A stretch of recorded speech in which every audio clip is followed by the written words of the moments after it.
Hello again. Welcome to part 3 of My Sister's Got a Spoon Up Her Nose. So do you remember we left the family at the hospital where they had gone so that the spoon could be taken out of Tomato's nose, and while they were there they saw Mr. Tug, their neighbour, who was stuck in a stepladder. So let's find out what happens. I wonder who this is. We'll find out. So this chapter 2, the competition. Mr. Tug was not the least bit pleased to see us when we went over to him. He hurriedly draped the newspaper over the front of the ladder as if he was trying to hide it. No chance. Why do you think Mr. Tug was trying to hide the stepladder? What's your thought on that one?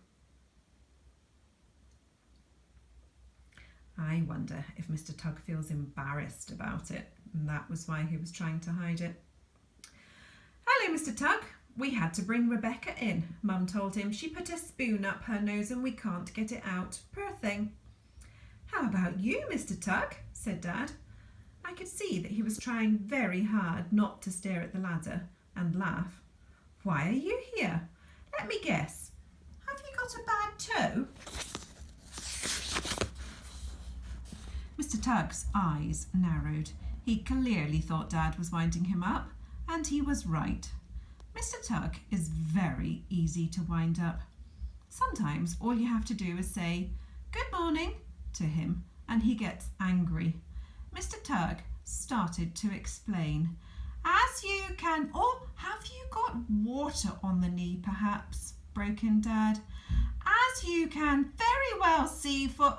Or maybe it's something more serious. A banged head. Broken finger. Stop interrupting, will you? Roared Mr. Tug. As you can see, I have got stuck in a ladder. Dad jumped back 3 paces. Oh, my goodness me, he exclaimed. So you have. I didn't notice. Do you believe Dad? Do you think Mr. Tug believes Dad? How did it happen? Asked Mum. Well, that's what I wanted to know, wasn't it? First he fell off it, and then he fell through it, said Mrs. Tug as she joined us. She had just returned with 2 cups of coffee from a machine. The silly man was working in the attic.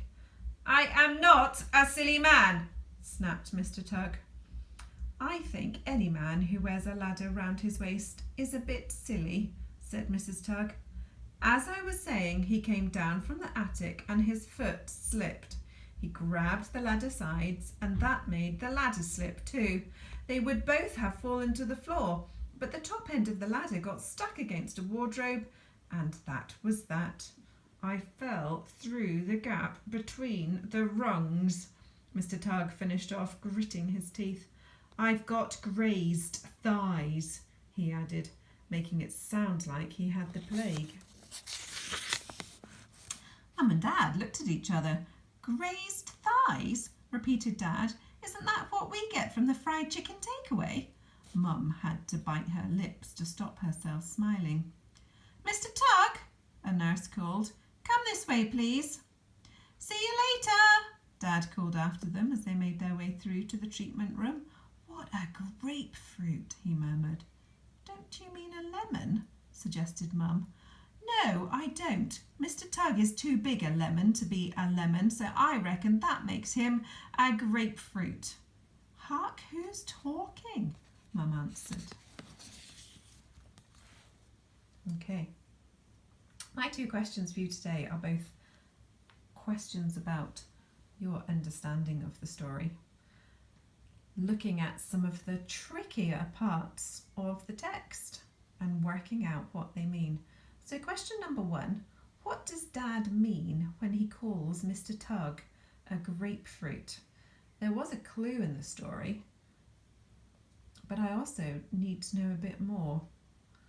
What does Dad mean when he calls Mr. Tug a grapefruit? And question 2, what does Mum mean when she says, hark, who's talking? What does that expression mean if someone says, hark, who's talking? Okay, so those are your 2 questions for today. Number 1, what does Dad mean when he calls Mr. Tug a grapefruit? Number 2, What does Mum mean when she says, "Hark, who's talking"?